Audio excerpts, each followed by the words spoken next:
So, what has actually changed in the 10 years, ma'am? First of all నమస్కారం అండి అందరికీ.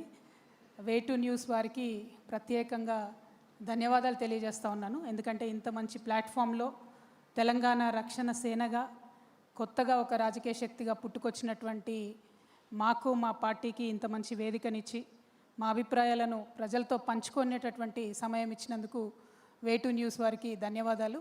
The same time I should say in the last 10 years నా personal life అనే కాదు, how media has changed అని చెప్పడానికి way to news యొక్క ప్రయాణమే మనకు కళ్ళ ముందు కనపడుతూ ఉంటుంది. దాదాపు 2016లో వాళ్ళు లాంచ్ చేస్తే ఇప్పుడు 2026.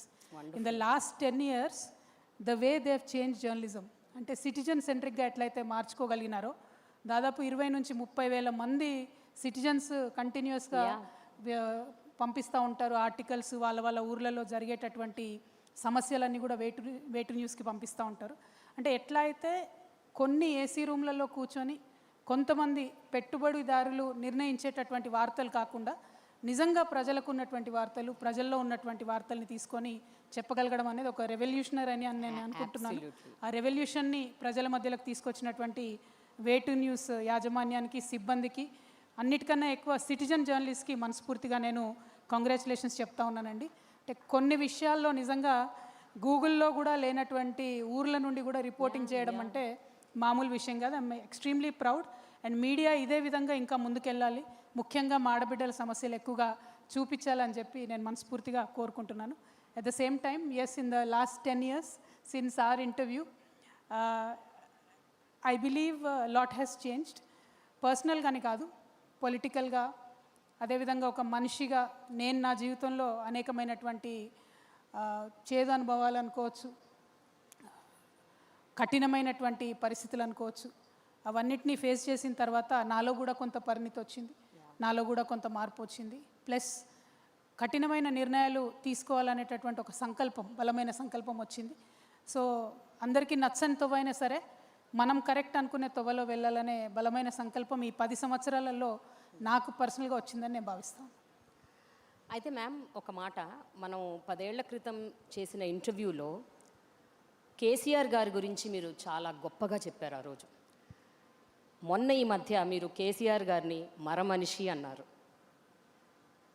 దానికి మీరు ఇచ్చే రీజనింగ్ ఆన్సర్? కేసీఆర్ గారు ఆ రోజైనా గొప్ప మనిషి, ఈ రోజైనా గొప్ప మనిషి. తెలంగాణ రాష్ట్రం గొప్ప మనిషి మరమనిషి ఎలా అయ్యాడని, రాదనుకున్నటువంటి ఒక రాష్ట్రాన్ని కేంద్రంతో కొట్లాడి ప్రజలందరినీ కలుపుకొని తేవడంలో వారి గొప్పతనం ఒక 100 సంవత్సరాలైనా 1000 సంవత్సరాలైనా చెరిగిపోకుండా అలాగే ఉంటుంది. అందులో ఎటువంటి ఇది లేదు. ఉద్యమ కేసీఆర్తో ఎవరికి కూడా సమస్య లేదు.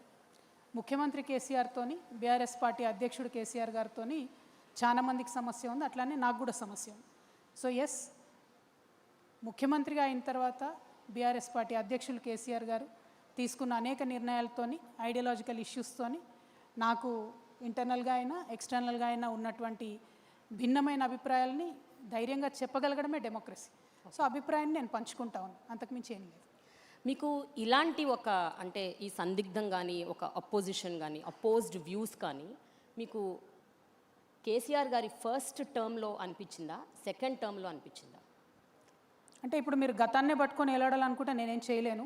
కాకపోతే గతంలో ఎప్పుడైనా కూడా బీఆర్ఎస్ పార్టీలో ఏదన్నా డిఫరెంట్ వ్యూ చెప్పగలిగే వ్యక్తి ఎవరన్నా ఉన్నారంటే అది నేను ఒక్కదాన్ని మాత్రమే. అది కేసీఆర్ గారికి తెలుసు, ఆ పార్టీలో ఉన్న అందరికీ తెలుసు. కాకపోతే ఒక పార్టీలో ఒక సిస్టంలో ఉన్నప్పుడు ఇంటర్నల్గా చెప్తాం. ఆ సిస్టమ్ మనల్ని బయటికి పడేసి రోడ్డు మీద పడేసిన తర్వాత ఎక్స్టర్నల్గా చెప్పే పరిస్థితి క్రియేట్ అయింది. అంతే తప్పితే నా అభిప్రాయాలు మారలేదు, పరిస్థితులు మారినాయి అంతే. నేను అప్పుడు ఇంటర్నల్గా చెప్పింది ఇప్పుడు ఎక్స్టర్నల్గా చెప్పాల్సిన పరిస్థితికి నెట్టివేయబడ్డాను. నేను అనుకోని కోరుకొని తెచ్చుకున్నది కాదు. కానీ ఒక లేడీగా, పడకూడని అగచాట్లు పడ్డటువంటి ఒక వ్యక్తిగా నా సంకల్పం అయితే ఒకటే, నాకు ఉన్న మిగిలిన ఈ చిన్న జీవితంలో ప్రజలకు పనికొచ్చే పనులు చేయాలి. అలా చేయాలి అంటే నాకు తెలిసినటువంటి ఒకటే ఒక మార్గం, ఒక పొలిటికల్ వేలోనే సాధ్యమవుతుంది. రెవల్యూషన్ అనేది డాక్టర్ బాబాసాహెబ్ అంబేద్కర్ చెప్తారు రాజ్యాంగంలో, ఒక చుక్క రక్తం చిందకుండా నా భారతదేశ ప్రజలందరికీ నేను ఒక విప్లవాత్మకమైన మార్పును తీసుకొని వస్తాను ఈ రాజ్యాంగం ద్వారా అని ఆయన కాన్స్టిట్యూషన్. సో కేవలం ఒక పొలిటికల్ పార్టీ మాత్రమే బ్లడ్ షెడ్ లేకుండా ప్రజల జీవితాల్లో మార్పు తేగలుగుతుంది. సో అందుకే ఒక పొలిటికల్ పార్టీ పెట్టాలి, తెలంగాణ ప్రజల జీవితాల్లో మంచి మార్పును తేవాలనే ఉద్దేశంతో నేను ముందుకు వచ్చాను. నాకు తెలిసిన ఏకైక మార్గం అదే, కాబట్టి ఆ మార్గంలో నేను ప్రయాణిస్తూ ఉన్నాను. ప్రజలు ఆశీర్వదిస్తారు, దీవిస్తారు, వారి కోసం పనిచేసే అవకాశం ఇస్తారని బలంగా నమ్ముతా ఉన్నాను. వండర్ఫుల్.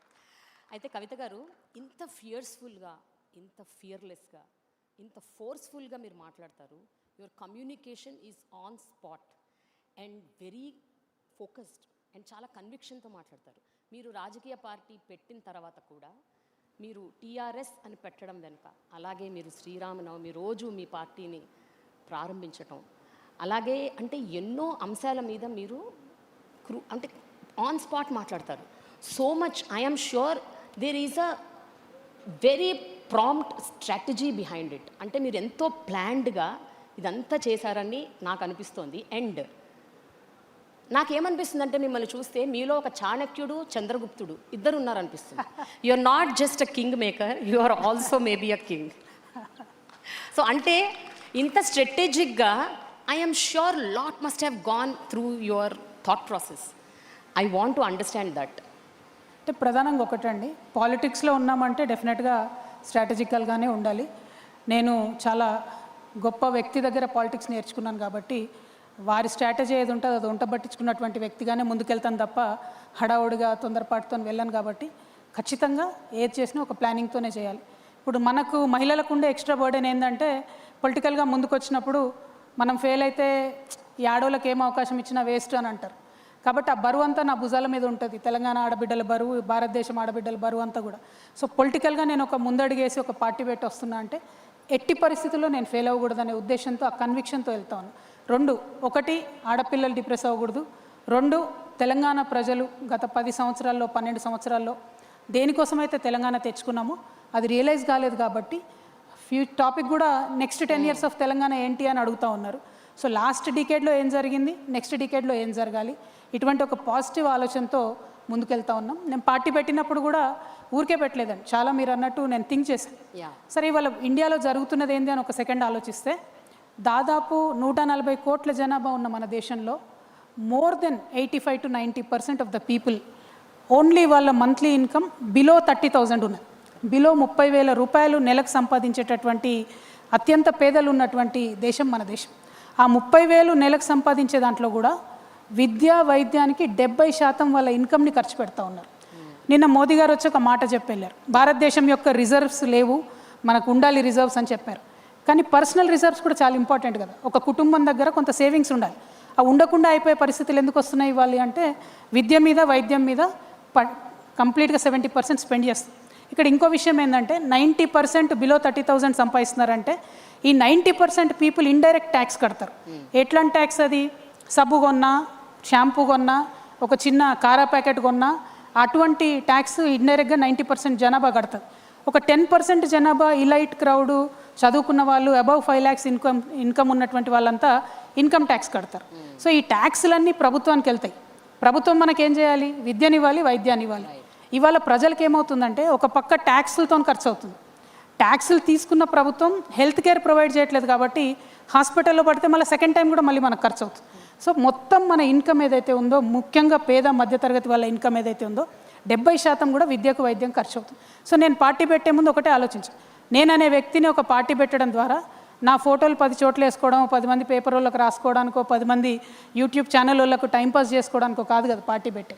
వాట్ ఈస్ ద గుణాత్మకమైన మార్పు, క్వాలిటేటివ్ చేంజ్ ఏం రావాలి సమాజంలో అని ఆలోచించినప్పుడు విద్య, వైద్యం ఈ 2 గనక ప్రభుత్వం బాధ్యత తీసుకొని ఉచితంగా ఇవ్వగలిగితే, అది ప్రైవేట్ అయినా సరే, ప్రభుత్వం అయినా సరే, విద్య, వైద్యం నా తెలంగాణ ప్రజలకు ఉచితంగా ఇవ్వాలనే ఉక్కు సంకల్పంతోనే మేము ఈ పార్టీ పెట్టడం జరిగింది. రక్షణ సేన ఊరికే పెట్టలేదు, టైంపాస్కి పెట్టలేదు, లేకపోతే నాకెక్కడ అవకాశాలు లేక పెట్టలేదు. పొలిటికల్ కెరీర్కి అన్ని వైపుల నుంచి మనకు అవకాశాలు ఉన్నా కూడా ఒక ఇండిపెండెంట్ పార్టీగా ఉండాలి, ప్రజల మన్ననతో అధికారంలోకి రావాలి, అనుకున్న చేయగలగాలి, ఎవరి ఫోర్స్ లేకుండా అనుకునే చేయగలగాలంటే ఉచిత విద్య, ఉచిత వైద్యం అని 2 చాలా బలంగా సంకల్పించుకొని పెట్టినాం. దాంతోపాటు ఇంకా ఒక 3 ప్రధానమైన అంశాలు, వ్యవసాయం. ఇవాళ ఉన్నటువంటి పరిస్థితుల్లో ఆ గవర్నమెంట్ ధరణి అని పెట్టింది, ఈ గవర్నమెంట్ వచ్చి భూమాత అని పెట్టింది. అయినా కూడా రైతుకు భూ సమస్యలు అయితే తీరలేదు. ఎందుకంటే పేరు మారింది తప్ప only name has changed, game has not changed. కాబట్టి రైతుల కష్టాలు అట్లనే ఉన్నాయి. ఉపాధికి సంబంధించి కూడా ప్రతి ఒక్కరు వచ్చిన వాళ్ళల్లా ఉద్యోగాలు ఇస్తామంటారు తప్పితే ఎవరు కూడా ఉద్యోగాలు ఇచ్చే స్థాయికి మా యువకులు వెళ్ళాలి అని అనుకోవడం లేదు, మా యువతులు వెళ్ళాలని అనుకోవడం లేదు. కాబట్టి ఉపాధి మీద చాలా డీటెయిల్డ్గా వర్క్ చేసి ఆలోచన చేసి 2 lakhs to 20 crores వరకు మా యూత్ని నమ్మి, మా జన్జీని నమ్మి we want to invest in them. ఒక్క వాట్సాప్, ఒక్క గూగుల్, ఒక్క అమెజాన్ మన దగ్గర నుంచి ప్రొడ్యూస్ చేయగలిగినా కూడా ఐఎమ్ ష్యూర్ మొత్తం ఒక నెక్స్ట్ డికేడ్ అంతా కూడా తెలంగాణ బాగుంటుందనే ఉద్దేశంతో. ఇవన్నీ 4 ఒక ఎత్తు అయితే సోషల్ జస్టిస్ అని ప్రతి ఒక్కరు చెప్తారు లిప్ సర్వీస్ లాగా. Every party is in a situationship with social justice today. It's just in a situationship, they are not truly doing anything about మీరు బాగా జెన్జీ వర్డ్స్ బాగా నేర్చుకున్నారు మ్యామ్. బట్ జెన్జీ లాంగ్వేజ్ మీ పిల్లలు నేర్పుతున్నారా ఏంటి మీకు? Not really, it is a fact. అంటే వాళ్ళు ఏంటంటే నాన్ కమిటల్గా వీఆర్ దేర్ విత్ యూ అని చెప్పి ఒక సిచ్యువేషన్షిప్లో ఉన్నారు తప్పితే టుమారో మై పార్టీ తెలంగాణ రక్షణ సేన అధికారంలోకి వచ్చిన తర్వాత we will be married to social justice without a divorce option. So అంత డెడికేటెడ్గా, అంత కమిటెడ్గా, అంత సీరియస్గా సోషల్ జస్టిస్ కోసం పనిచేస్తాం. సోషల్ జస్టిస్ అంటే కేవలం కులాల ప్రాతిపదికని చెప్పట్లే నేను. వికలాంగులు ఉన్నారు, వికలాంగులకు కనీసం ఇంత పెద్ద సెక్రటేరియట్ కడితే ఒక ర్యాంప్ కట్టుకోలేదు మనం. వికలాంగులకు ఫ్రీ బస్ ఇవ్వడానికి ముఖ్యమంత్రి గారికి, ఇప్పుడున్న ముఖ్యమంత్రి గారికి మనసు రావట్లేదు. అదేవిధంగా సీనియర్ సిటిజన్స్ ఉన్నారు, వారికి ఫ్రీ బస్ ఇవ్వడానికి మనసు రావట్లేదు. అక్కడేమో బీజేపీని చూసుకుంటే సీనియర్ సిటిజన్స్కి ఉన్న ఆ మాత్రం రైల్వే డిస్కౌంట్ కూడా ఎత్తేసి పడేస్తారు. సోషల్ జస్టిస్ అంటే ఏంటి మ్యామ్? ఎవరైతే తమకు తాము హెల్ప్ చేసుకోలేరో వాళ్ళకి హెల్ప్ చేయాలి, వల్నరబుల్ సెక్షన్స్కి హెల్ప్ చేయాలి. ఇప్పుడు లొంగిపోయినటువంటి మావోయిస్టులు ఉన్నారు, దాదాపు 1,00,000 మంది ఉంటారు తెలంగాణలో. అన్ని గవర్నమెంట్స్ ప్రామిస్ చేసాయి మేము ఇది చేస్తాం అది చేస్తాం, ఒక్క గవర్నమెంట్ కూడా ఏం పని చేయలేదు ఇంతవరకు. ఏపీలో కూడా అదే పరిస్థితి. అదేవిధంగా మాజీ సైనికులు ఉంటారు, 15 ఏళ్ళు సర్వీస్ చేసి ఒళ్ళు హూనం చేసుకొని వస్తారు, వాళ్ళకు కావాల్సిన ఒక చిన్న వెల్ఫేర్ మెజర్ కూడా ఏ గవర్నమెంట్ చేయడం లేదు. సో ఈ సోషల్లీ వల్నరబుల్ ఉన్న సెక్షన్స్ అన్నిటికీ, ట్రాన్స్జెండర్స్ కావచ్చు, వీరందరి కోసం కూడా సోషల్ జస్టిస్ అనే కాన్సెప్ట్తోని we want to be very committed and work for them. అది కాకుండా మనందరికీ తెలుసు భారతదేశం అంటేనే కులాల వ్యవస్థ. సో ఎస్సీస్ కానీ, ఎస్టీస్ కానీ, బీసీస్ కానీ, మైనారిటీస్ కానీ, ఆదివాసీలకు కానీ, అందరికన్నా ఎక్కువ మా ఆడబిడ్డలకు కానీ సరైనటువంటి అవకాశాలు రావాలి, సరైనటువంటి అద్భుతమైనటువంటి ప్లాట్ఫామ్ దొరకాలనుకుంటున్నాము. దానికోసమే పనిచేస్తాం. ఇంత కూలంకషంగా మీరు మొత్తం ప్లాన్ చేస్తానని చెప్తున్నారు కదా ma'am. But tell me, very political scenarios ఎంత వైబ్రెంట్గా మారుతూ ఉన్నాయి అంటే there so much changing around.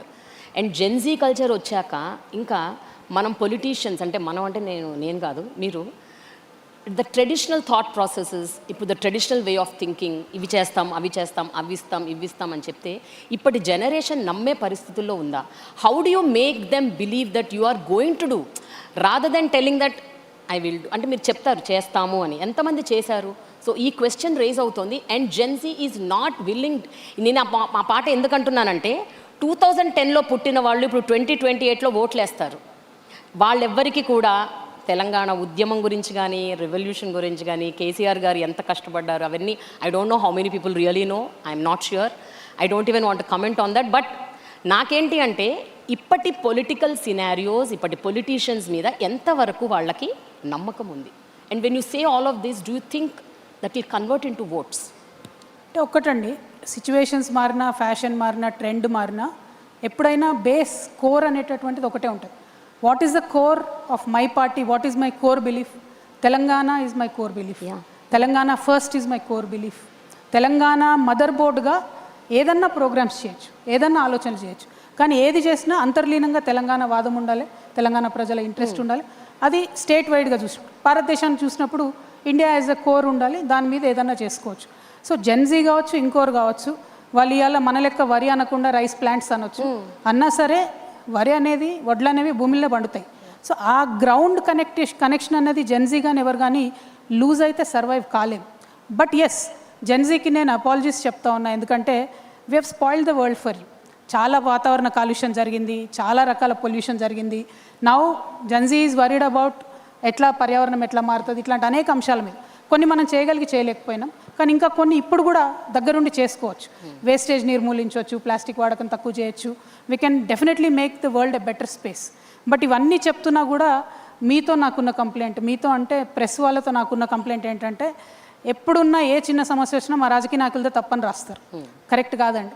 మేము at the core of our hearts మా ఫ్యామిలీ టైంని సాక్రిఫైస్ చేసుకొని సమాజం కోసం పనిచేయాలనుకుని వచ్చే వాళ్ళము ఫండమెంటల్గా కరప్ట్ ఉండం. కొన్ని తెలిసి కొన్ని తెలియక ఎప్పుడైనా తప్పులు జరుగుతుండొచ్చు. బట్ జరుగుతున్న ప్రతి సమస్య మీద స్పందించేది ఈ దేశం మొత్తంలో ఒక రాజకీయ నాయకుడు మాత్రం. అండ్ ఇంతో అంతో భారతదేశంలో ఏ మార్పు వచ్చినా పొలిటికల్ పార్టీస్తోనే వచ్చింది. అంటే that is the beauty of democracy. ఆ డెమోక్రసీని ఇవాళ కిల్ చేసే విధంగా భారతీయ జనతా పార్టీ ఏం చేస్తుంది, ప్రాంతీయ పార్టీలు ఉండొద్దు అనేటటువంటి ఒక భయంకరమైన కుట్ర చేస్తూ ముందుకొస్తుంది. డెఫినెట్గా వాటిని ఎదుర్కోవాల్సినటువంటి అవసరం ఉంది ప్రతి చోట. ఇప్పుడు తెలంగాణ ఫస్ట్ అని నేను ఎందుకంటున్నా, రీజనలిజం ఫస్ట్, నేషనలిజం నెక్స్ట్ అని నేను అంటానండి. ఎందుకంటే we're a union of states, we're not a central organisation, we're federal setup.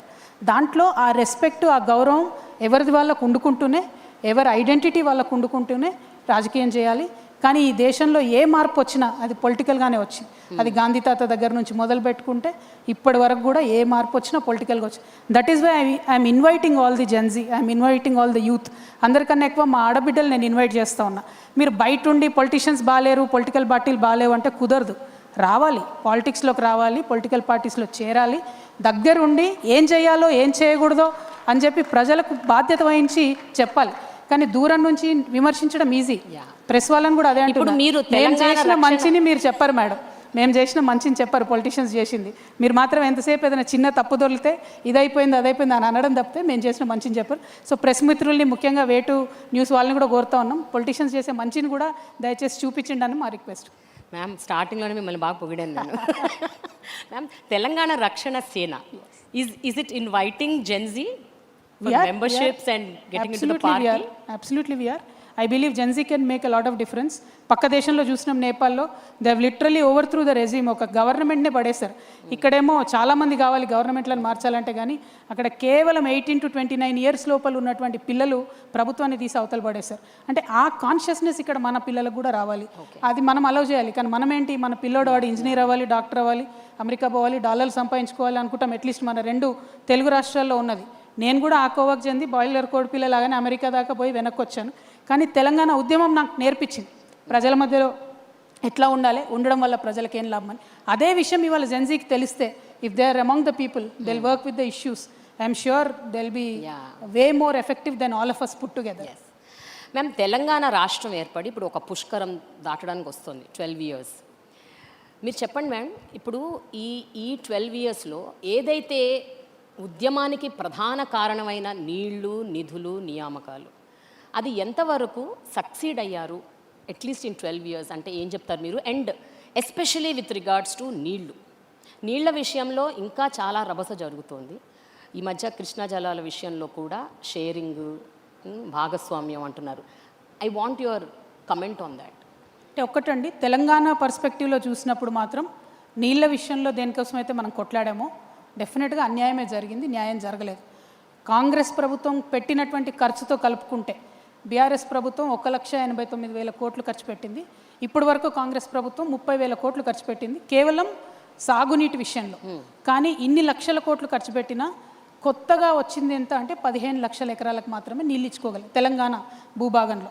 అదే ఆంధ్రాలో రాష్ట్రాలు విడిపోయిన తర్వాత పోలవరం ప్రాజెక్ట్కి నేషనల్ స్టేటస్ రావడం, అదేవిధంగా అక్కడ ఏ పార్టీ ఉన్నా వాళ్ళు రకరకాల ఏర్పాట్లు చేసుకోవడంతో తెలంగాణ రాకముందు ఎన్ని నీళ్ళు అయితే వాడుకున్నారో ఆంధ్రాలో, అంతకన్నా ఎక్కువ నీటిని ఇప్పుడు వాడుకుంటున్నారు 2 నదుల్లో, కృష్ణ అయినా గోదావరి అయినా. సరే, అది ఆంధ్ర పాలకుల గొప్పతనమా మంచితనమా అన్నది పక్కన పెడితే, తెలంగాణ పాలకులు మాత్రం ఈ విషయంలో డెఫినెట్గా తెలంగాణ ప్రజలను ఫెయిల్ చేసినారనే విషయం చెప్పక తప్పదు. ఎందుకంటే లెక్కలు చూసుకున్నా, గణాంకాలు చూసుకున్నా, క్షేత్రస్థాయిలో వెళ్ళి రైతుల పరిస్థితి చూసినా కూడా పెట్టినటువంటి ఈ ఖర్చుకి వచ్చినటువంటి నీళ్లకు సంబంధం లేదు. అందుకే మేము చెప్తా ఉన్నాం, చాలా ఫోకస్డ్గా పనిచేయాలి. చాలా చిన్న చిన్న స్ట్రీమ్స్ ఉంటాయి. Telangana is a beautiful geography. మా ప్లేస్లోనే, తెలంగాణలోనే పుట్టి తెలంగాణలోనే నదుల్లో కలిసిపోయేటటువంటి అనేక చిన్న చిన్న నదులు ఉన్నాయి, స్ట్రీమ్స్ ఉన్నాయి. వాటిని అసలు ఎప్పుడు కూడా వాడుకోలేదు. వాటి కోసం ఒక కాంప్రహెన్సివ్ వాటర్ ప్లాన్తో తెలంగాణ రక్షణ సేన ముందుకొచ్చింది. చాలా తక్కువ కాస్ట్తోని చాలా ఎఫెక్టివ్గా ఈ పనులన్నీ కూడా చేసుకోవాలి. అఫ్కోర్స్ కృష్ణా గోదావరిలో ఉన్నటువంటి పెద్ద ప్రాజెక్టులను కూడా తొందరగా ఫినిష్ చేసుకోవాలి. అన్ఫార్చునేట్లీ ఇప్పుడున్న కాంగ్రెస్ ప్రభుత్వం కూడా తట్టెడు మట్టి కూడా ఎత్తిపోయకుండా 30,000 కోట్లు మాత్రం కాంట్రాక్టర్స్కి ఇవ్వడం జరిగింది. సో కరప్షన్ అసైడ్, వాటర్ రాలేదన్నది మాత్రం వాస్తవం. వాటర్ విషయంలో you are completely dissatisfied with the earlier governments? నేను కాదండి, ఫ్యాక్ట్ ఆన్ ద గ్రౌండ్ చెప్తున్నా నేను. ఇవాళ మహబూబ్ నగర్ జిల్లా 35 లక్షల ఎకరాలతోని అత్యంత పెద్ద జిల్లా ఉమ్మడి మహబూబ్ నగర్ జిల్లా.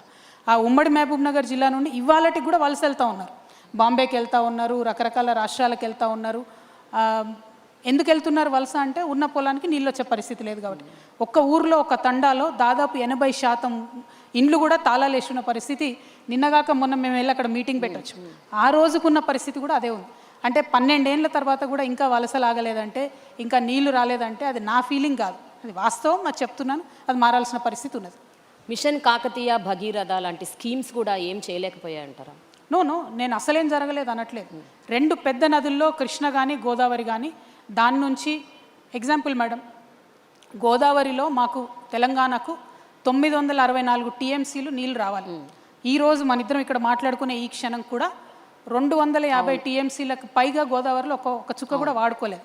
ఇది ఆంధ్రలో ఫాల్ట్ కాదు కదా, తెలంగాణ రాష్ట్రం వచ్చి 12 ఏళ్ళు అయింది కదా. 121,000 కోట్లు కాళేశ్వరం, పాలమూరు రంగారెడ్డి మీద ఖర్చు పెట్టాం కదా. మరి ఎందుకు నీళ్లు రాలేదు అని అడిగితే ఏముంది జవాబు?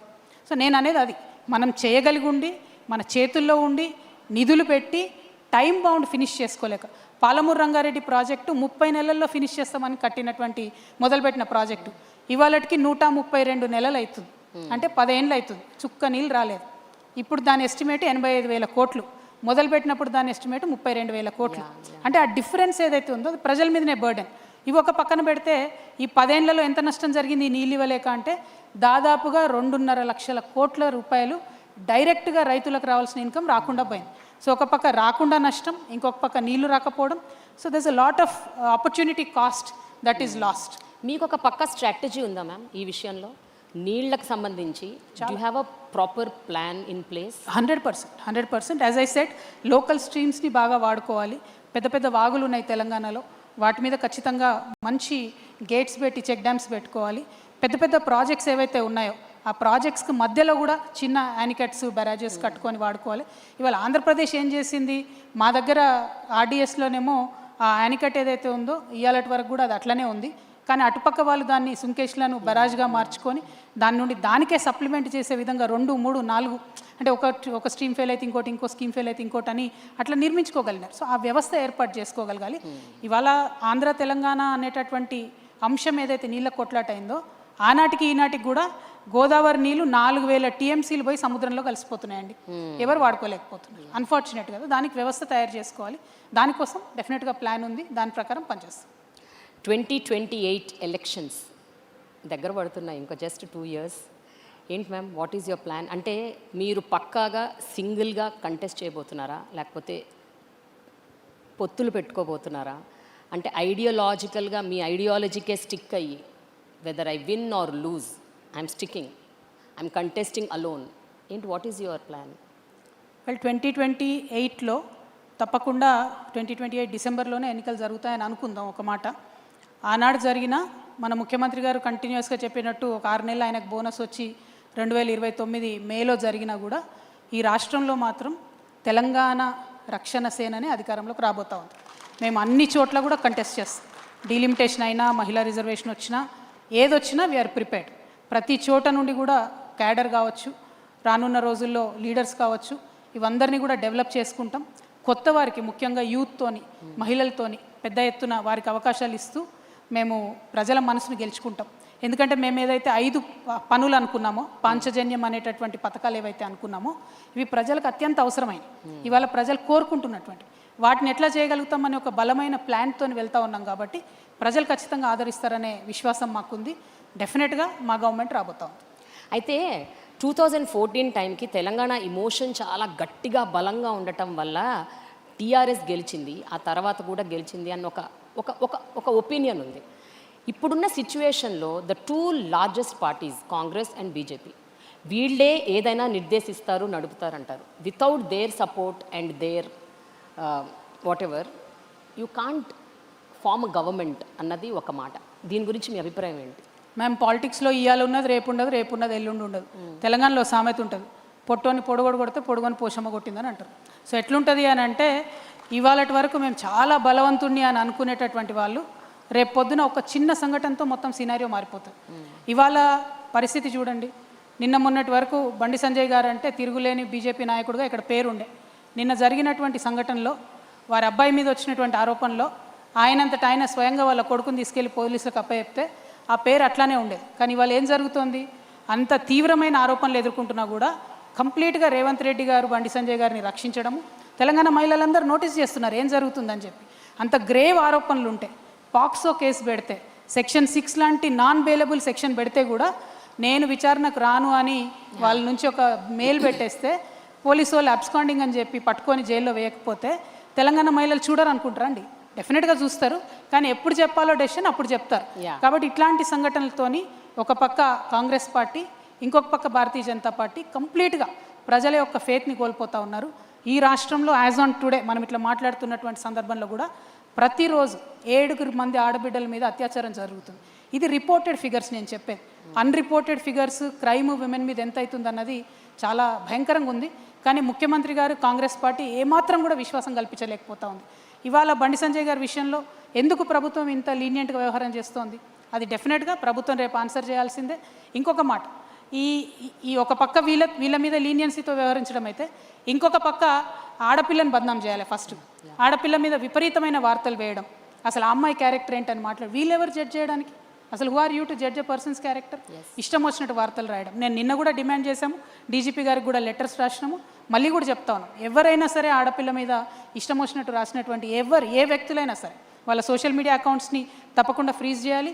యూట్యూబ్ ఛానల్స్ ఉంటే వాళ్ళని క్లోజ్ చేయాలి. ఇవి కరెక్ట్ పద్ధతి కాదు, కరెక్ట్ సిస్టమ్ కాదు. Yes, let the courts decide, let the police decide, let them conduct a investigation. అవేమి జరగకముందు who are you to do a trial? ఈ మీడియా ట్రయల్ అనేటటువంటి కల్చర్ ఎంత ఎంకరేజ్ చేస్తే ఆడపిల్లలకు అంత నష్టం జరుగుతుంది. కాబట్టి దాన్ని మాత్రం నేను తీవ్రంగా ఖండిస్తున్నా. అట్ ద సేమ్ టైం నేను మొన్న కూడా చెప్పాను, బండి సంజయ్ గారు ప్రధానమంత్రి గారితో స్టేజ్ షేర్ చేసేది లేకుండే. ఒక పక్క ప్రధానమంత్రి గారు, ఇంకో పక్క ముఖ్యమంత్రి గారు, ఈ పక్కన బండి సంజయ్ గారు ఉంటే ఇన్వెస్టిగేషన్ ఎట్లా చేస్తారండి చేసే ఆఫీసర్? పైగా ఒక సిట్ వేయలేదు, జూనియర్ ఆఫీసర్స్ని పెట్టినారు. సో ఇది every which way Revanth Reddy గారు యాంటీ ఉమెన్ అని ఎస్టాబ్లిష్ చేసుకుంటున్నారు తప్పితే ఇదైతే కరెక్ట్ పద్ధతి కాదు. మేము ప్రభుత్వాన్ని డిమాండ్ చేస్తున్నాం, నిష్పక్షపాతంగా ఎంక్వైరీ జరగాలి. ఈ ఎంక్వైరీ అయ్యేంత వరకు కూడా బండి సంజయ్ గారు తప్పుకుంటే బాగుంటుంది వారి పదవి నుండి. హోంశాఖ సహాయ మంత్రిగా వారు ఉన్నప్పుడు నిష్పక్షపాతంగా ఇన్వెస్టిగేషన్ జరుగుతుందంటే నమ్మే పరిస్థితిలో మాత్రం తెలంగాణ ఆడబిడ్డలు లేరు. కానీ రీసెంట్గా మీరన్నట్టే బీఆర్ఎస్ లీడర్స్ కూడా చాలామంది దీని మీద దుమ్మెత్తిపోశారు, ఉవ్వెత్తున అగ్రెసివ్ అయిపోయారు. దేవర్ సేయింగ్ విమెన్కి అన్యాయం జరుగుతుంది, క్రైమ్ రేట్ పెరుగుతుంది అగేన్స్ట్ విమెన్, అట్రాసిటీస్ పెరుగుతున్నాయి, రేప్స్ పెరుగుతున్నాయి, there is no security for women అని బీఆర్ఎస్ నాయకులు కూడా అంటున్నారు. So what is your? సమస్యను ఏ పొలిటికల్ పార్టీ హైలైట్ చేసినా తప్పులేదు. ఎవరైనా సరే సమస్యను ఏ పొలిటికల్ పార్టీ హైలైట్ చేసినా తప్పులేదు. ప్రభుత్వంలో ఉన్న వాళ్ళది బాధ్యత కదా. ప్రభుత్వంలో ఉన్న రేవంత్ రెడ్డి గారు స్పందించాలి, కనీసం ఇట్లాంటి అంశాల మీద స్పందించి ఏం చేస్తారనేటటువంటి ఒక ప్లాన్ ఆఫ్ యాక్షన్ చెప్పాలి. ఆ విశ్వాసం అయితే కల్పించినట్టు అనిపించట్లేదు. అందుకనే మేము రేపు ప్రధానమంత్రి మోడీ గారికి కూడా లెటర్ రాస్తాం, బండి సంజయ్ గారిని తప్పించండి అని చెప్పి డిమాండ్ చేస్తాం. మీరు రాస్తున్నారా? Yes, definitely. ఓకే. అదే స్టేజ్ మీద ఇంకొకటి జరిగింది మ్యామ్. మొన్న మోడీ గారు రేవంత్ రెడ్డి గారిని అన్నారు, హమారే సాత్ జోడో అని. ఓ ఆల్రెడీ జుడికే హై బై, వాళ్ళిద్దరు కలిసి ఉన్నారు ఆల్రెడీ. ఆయన ఆర్ఎస్ఎస్ సీఎం అని మేము ఎప్పుడో చెప్పినాం, కొత్త ఏం కాదు. ఆయన బడే బాయ్ చోటే బాయ్ అని డే 1 నుంచి వాళ్ళు కలిసే ఉన్నారు, డిఫరెంట్ కాదు. కాబట్టే ఈ రాష్ట్రానికి రావాల్సినటువంటి అనేక నిధులు రాకపోయినా, ఒక్క సింగిల్ జాతీయ హోదా రాకపోయినా, ఒక్క ప్రాజెక్టుకు కూడా రేవంత్ రెడ్డి గారు ఏమన్నారు బీజేపీని? ఆయన 100 సార్లు పోయి కలిసి వస్తారు ప్రధానమంత్రి గారిని. బీసీ బిల్లులు పెండింగ్ ఉంటాయి, దాని మీద మాట్లాడరు. నేషనల్ ప్రాజెక్ట్ స్టేటస్ పెండింగ్ ఉంటుంది, దాని మీద మాట్లాడరు. ఇట్లా అనేకమైన విభజన హామీలు ఇంకా పెండింగ్ ఉన్నాయి, దాని మీద మాట్లాడరు. సో వాళ్ళిద్దరు కలిసే ఉన్నారు. రేవంత్ రెడ్డి గారు is not a Congress CM, is RSS CM. ఇది ఫస్ట్ నుంచి చెప్తున్నాను, డే 1 నుంచి. Okay ma'am, coming to one of the important points. ఇప్పుడు ఒక విమెన్ లీడర్షిప్ అన్నది ఒకటి ఉంటే